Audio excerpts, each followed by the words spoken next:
So the heart, sorry, the heart. Human heart is about the size of a human fist. It's smaller than the pig heart a little bit. Yeah, probably a little bit smaller than that. Sheep heart would be a good comparison. Located in the inferior mediastinum, between second and fifth rib, a little bit left to the sternum. So basically, when you stand and you put your palm over your heart like this, you're generally, technically speaking, putting your palm not over the heart but over the lung. Okay, heart will be right about here. Behind the sternum, protected really well. Okay, anterior to the vertebral column. Now, this part of the heart is called base, and the bottom of the heart here is called apex.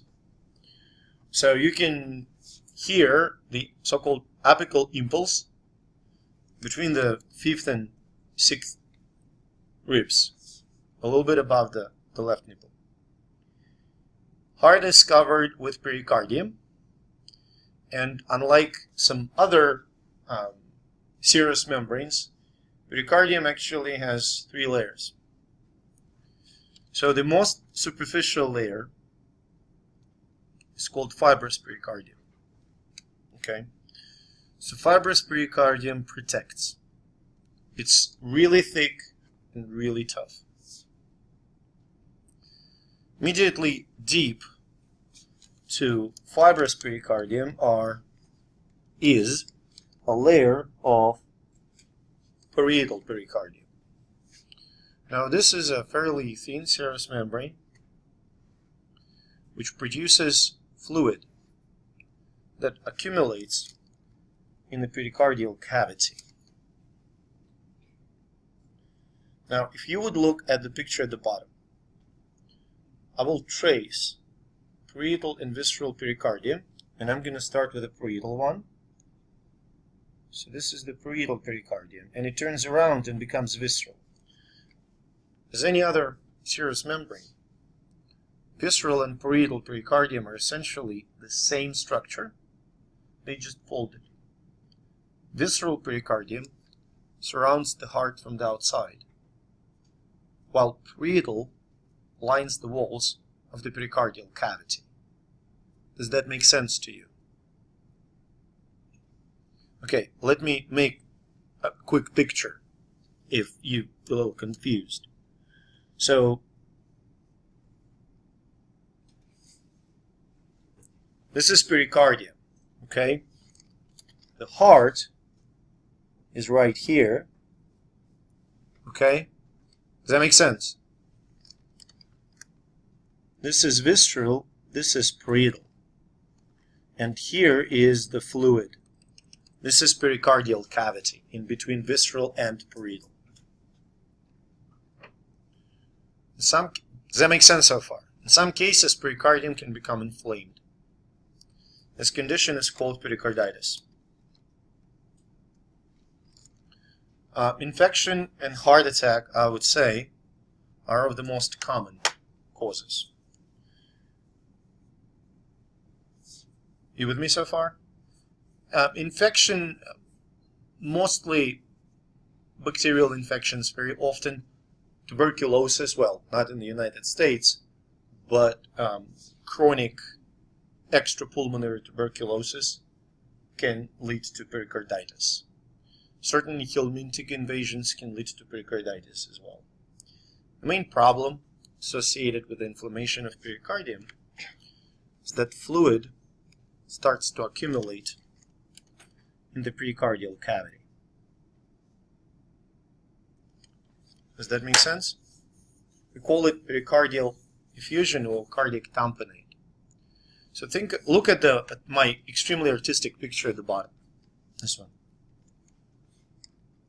You can see that when heart beats, when it contracts and relaxes, it is constantly surrounded by fluid. And it will beat unobstructed only if the amount of fluid is limited. If pericardium is inflamed, fluid starts to accumulate in the cavity, restricting the pumping ability of the heart. Does that make sense? Basically, your heart gets squeezed. The sort of a diagnostic approach, when pericardium becomes inflamed, it roughens. Like, like when you have eczema and your skin roughens. Very much the same way.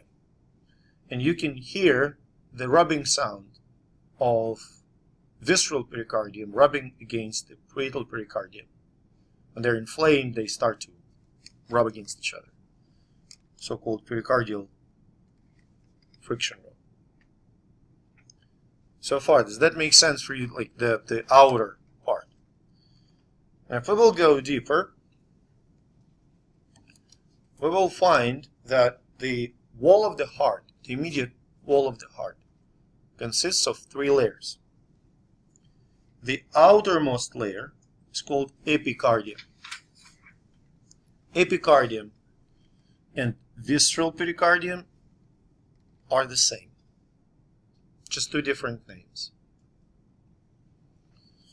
And then you have a pretty thick layer of cardiac muscle, which is called myocardium. Now, myocardium consists of the cardiac muscle and the network, the skeleton of the connective tissue.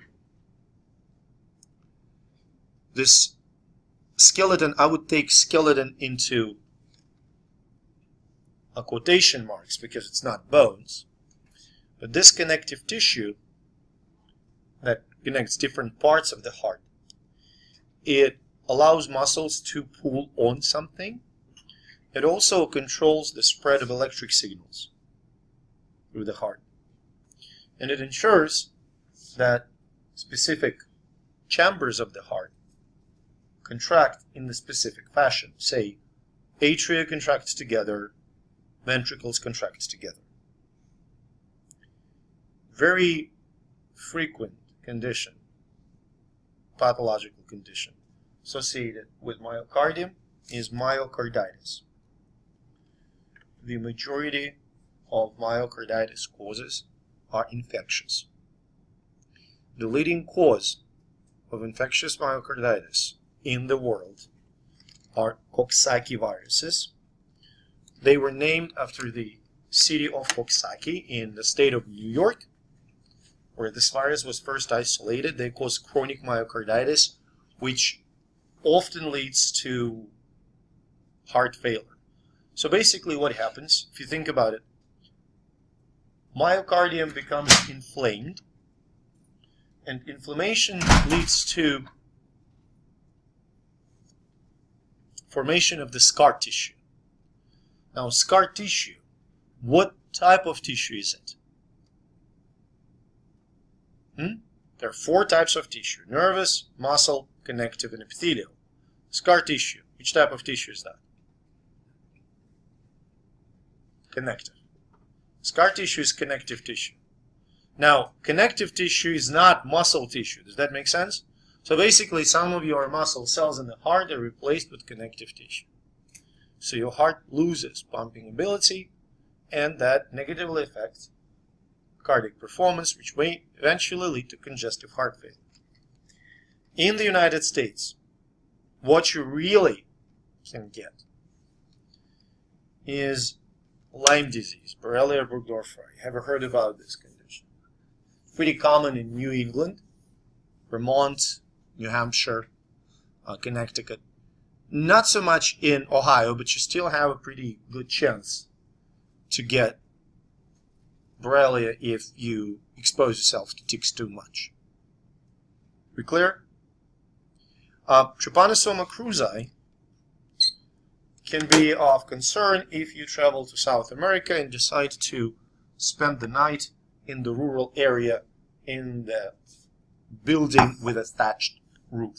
Like, not the proper roof, but just, like hay and leaves and stuff like that. So the bugs that transmit this infection can fall on you and bite you. It's not really, well, bite you, transmit the disease to you. Does that make sense? So if you go to South America, it is a concern. Other than that, not really, no. Not in the United States. Trichinella spiralis, which is a fascinating helmet, it's a tiny little worm, is an extremely interesting thing, but your chances of getting it in the United States fairly low, unless you decide to eat undercooked bear, undercooked boar, either one of these two. Yeah, so people do it, especially in Alaska. Hunters, they hunt bears and they eat them, and they can acquire this infection, and that may lead to myocarditis. Now, the innermost layer of the heart is endocardium. Endocardium is the layer of epithelial tissue. Okay, it's a simple squamous epithelium, and it's basically the same epithelium that covers the inner surface of the blood vessels. Inflammation of endocardium is called endocarditis, and most frequent cause of endocarditis is either autoimmune, like in systemic lupus erythematosus, or bacterial, Streptococcus pyogenes. Some of you have heard about this infection. Now, basically it's your strep throat. Untreated strep throat may lead to the heart failure. Just letting you know. So, yeah. Doesn't, like, people who use intravenous drugs, they have more of a risk of having one of those? But I forget which one. Endocarditis, yes. Of course. Because when they use intravenous drugs, unless they do it in extremely clean fashion, there is a risk of contaminated needle, there is a risk of transmitting bacteria into the bloodstream. It doesn't have to be only strep pyogenes. Staphylococcus aureus can cause exactly the same condition, and Staphylococcus aureus is often found in the human respiratory tract or in the skin. You see what I'm saying? So it can be transmitted if the administration of a drug is not done properly, not in aseptic conditions, so to say. Does that make sense? Yeah, it can totally happen. And on top of that, constant injections, they increase the risk of thrombotic events. And increased risk of thrombotic events by itself, hypercoagulation, increases the risk of endocarditis. Make sense? Now, anatomy. So yeah, we have a couple more things to go over, and then we can get to that awesome thing. So, we have 4 chambers in the heart. 2 atria. I'm trying to find the optimal color. 2 atria and 2 ventricles. This is the right side, this is the left side. Okay? Atria are receiving chambers separated by the septum called interatrial septum. Okay? In the right atrium you can see a depression called fossa ovalis. In children, atria are connected. I mean, not in children, sorry, in fetuses. Atria are connected by so-called foramen ovale. Before birth, foramen ovale closes, isolating 2 circuits, pulmonary and systemic.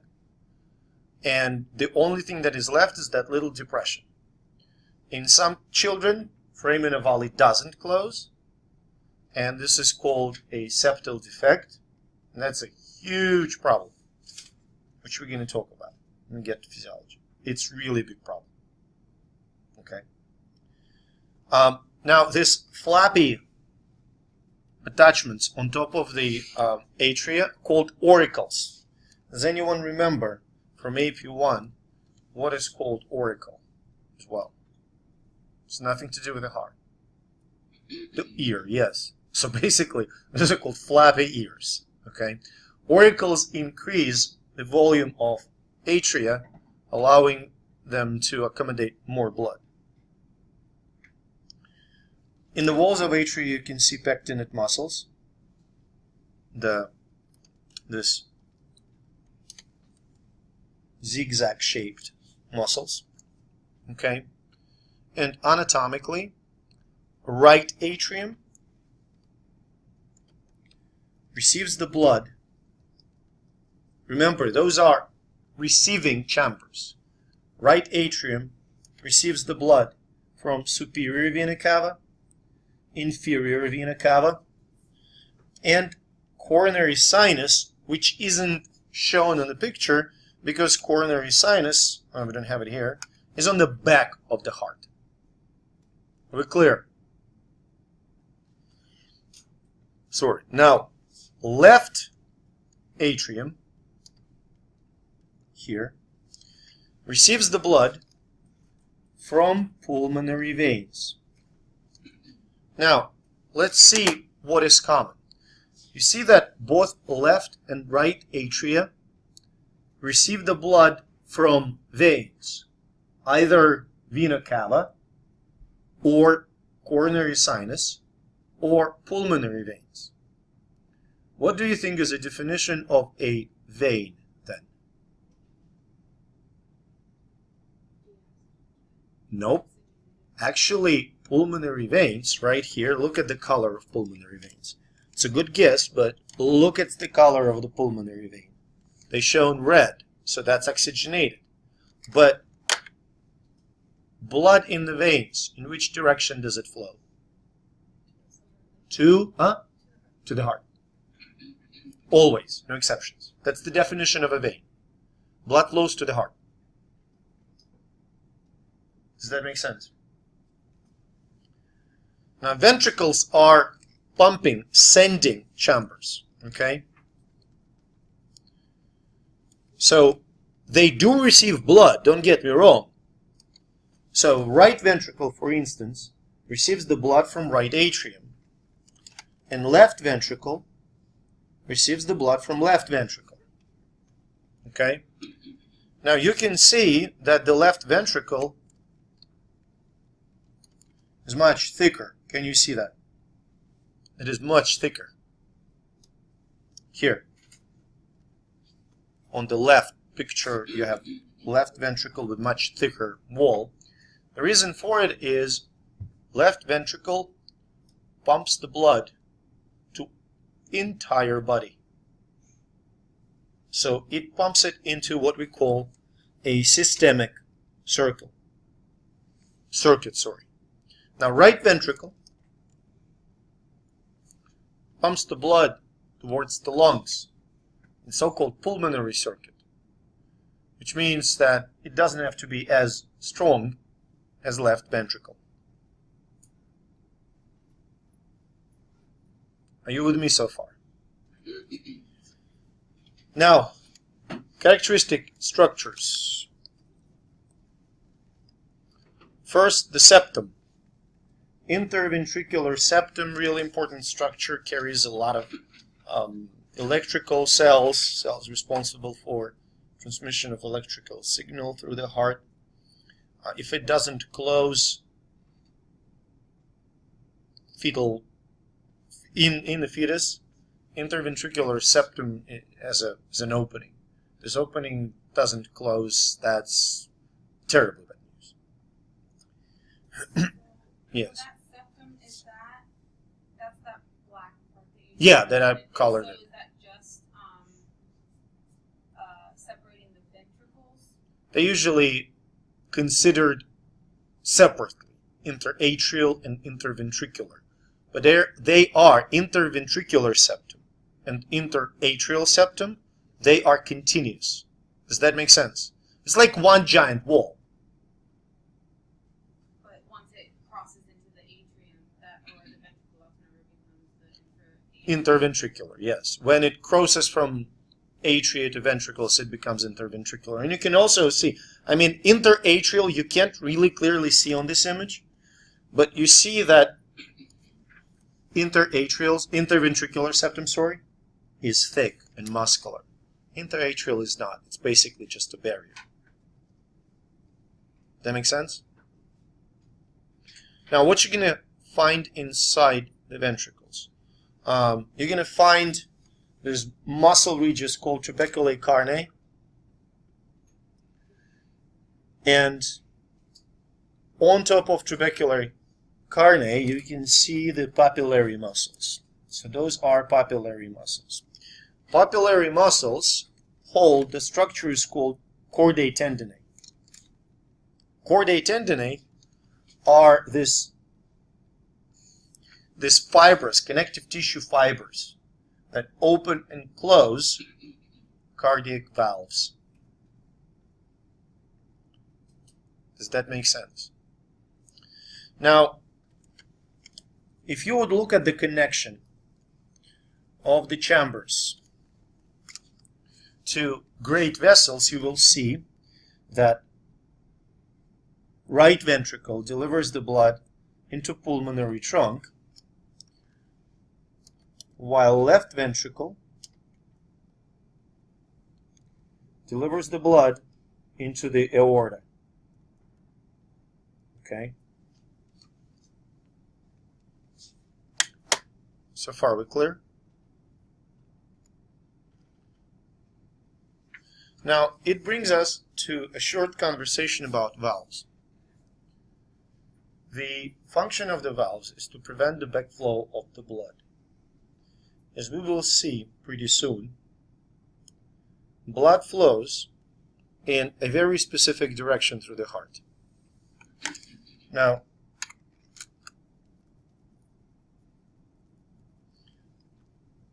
that's not a part of anatomy, but it's really not a bad idea to show the blood flow. Okay? So, bear with me.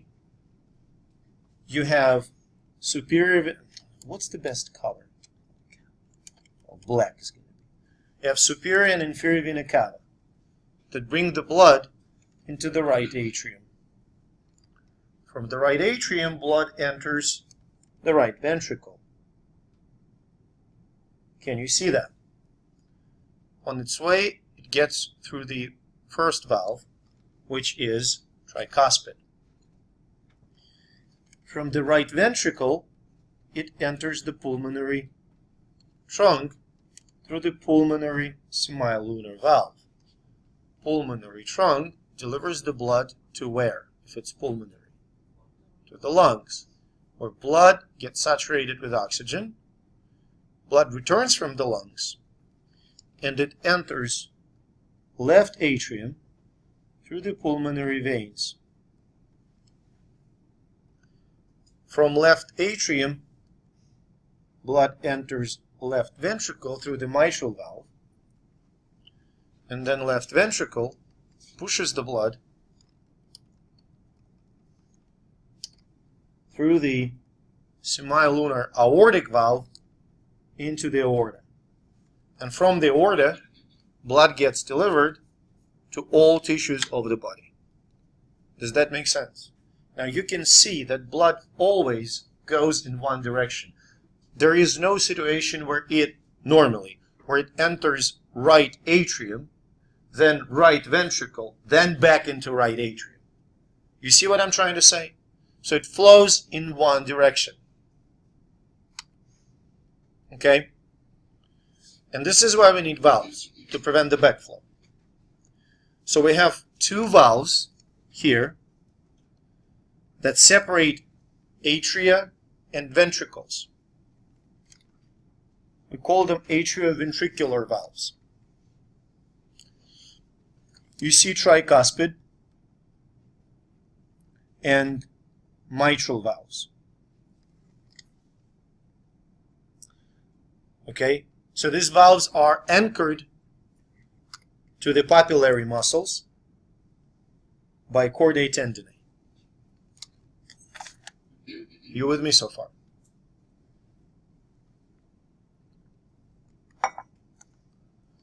two semilunar valves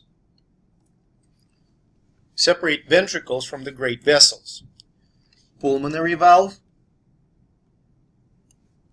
separates pulmonary trunk from the right ventricle, while aortic valve separates left ventricle from aorta. What's going to happen if the ventricle is damaged? For instance, the patient has endocarditis and there is an inflammation associated with the ventricles. Ventricles may not close completely. Do you see that? So when they open, they aren't open to its full extent. So blood doesn't flow through at the rate it is supposed to. And when they close, they do not close completely. Now this is called regurgitation due to the incompetent valve. Most common are aortic and mitral. Okay? And valves can be replaced. There are mechanical valves. Valves from cadaver can be installed, or valves from the animal. You can say, well, wait a minute. What about the rejection? You know, transplanted organs, they tend to get rejected by the recipient. Valves have very little, they gain very little recognition from the immune system. And they aren't vascularized. There are no blood vessels inside of the valves. So immune system largely does not recognize valves as the foreign tissue because they don't have a lot of markers of the foreign tissue. Does that make sense? So things like that, valves, tendons, they can be transplanted from the cadaver. Are we clear? Okay. Now,